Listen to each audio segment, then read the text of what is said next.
Hello everybody, it's Ryan here. We are going to take a look at Project 7 in our tutorials today. So we're going to start out, and we're actually going to open up one of our previous projects. So go to IDE, Open Project. I'm going to open up Project 4, and we're actually going to go up to File and Save As. What that'll do is it'll create a copy of it that's identical to Project 4. I'm going to rename it to Project 7, and then we can work in that and change it from there. That just saves you from, if you wanted to use existing code, it just saves you from having to rewrite it. So save as, and now we have a brand new project with all the code that we wrote in Project 4. So to start out, we're just going to look at our init and make sure, so we have position A, and position A is y equal 1, position B is x equals 1. Put that back. And then over on our main page, the only thing we're going to keep for right now is this counter, and we're actually going to delete the rest of this. So I'm going to go ahead and slip back, just put that back into the loop. And we're going to, if you want to look at the slides right now, so we're going to follow this flowchart here. So if counter is less than 30, go to position A. If not, if counter is greater than 40, go to position B. So let's implement that. So to start out, we're going to grab our logic statement with the if then, and we're just going to create one like we've been doing. So if counter is less than 30,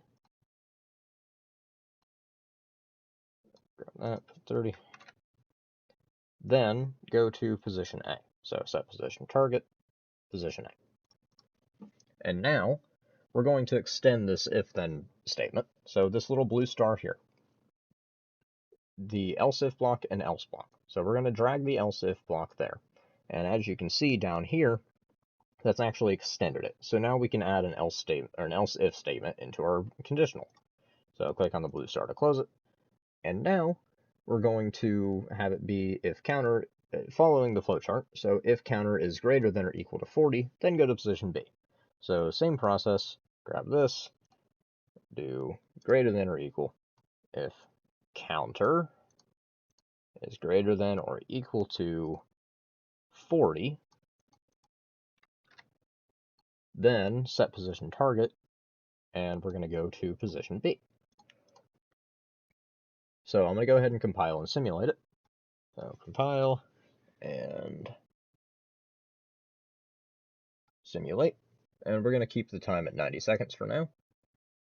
So what this should do is the satellite should move, the sphere should move, it should start at the initial position, go to position A as long as counter is less than 30, stop until counter is 40, and then once counter hits 40, go to position B. So now let's view the results, and I'm going to zoom out a little bit and speed it up a little bit. So you can see it's less than 30, it's going down to position A. So you can watch time up here. Now it's at 30, it's pausing. It hit 40, now it's moving up to position B. So it's at 40, it's above 40, it'll stay at position B now. So now, let's move on and let's add an else statement that will do something else. So I'm going to return to the code, and same process that we used to get the else if, we're going to drag the else block, so click the blue star on the if, else block underneath. That's extended it once again. So now we can have it do one other thing. So if this doesn't work, and if this doesn't work, the last resort is your else.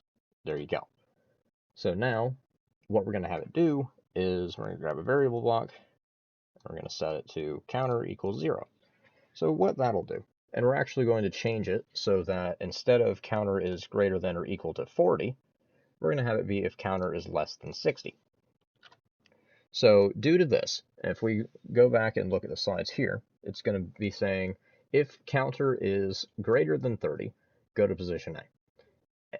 Otherwise, if counter is greater than 60, go to position B.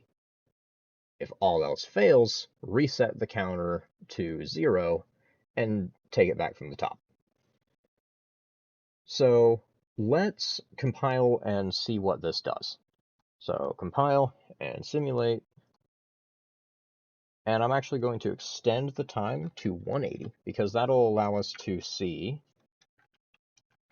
the repeat process at the end.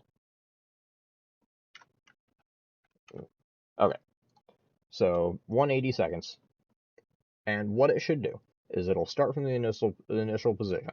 When counter is less than 30, it'll move to position A. When counter is less than 60, it'll move to position B. And it'll keep repeating this until time runs out. So let's see the results. I'm going to zoom out, and I'm going to speed it up a bit. So you can see it's moving to position A. So counter is still less than 30. Now that counter is no longer less than 30, it is less than 60, so it's moving up to position B. So now that counter is no longer less than 60, counter has now been reset to 0. So it's taken it from the top. It's moving to position A. So 30 seconds later, moving to position B. And it'll reset to 0 again here. So back to 0, count 30 seconds, move to position A, count 30 seconds, move to position B. So it'll just keep repeating that over and over and over. So that is pretty much it.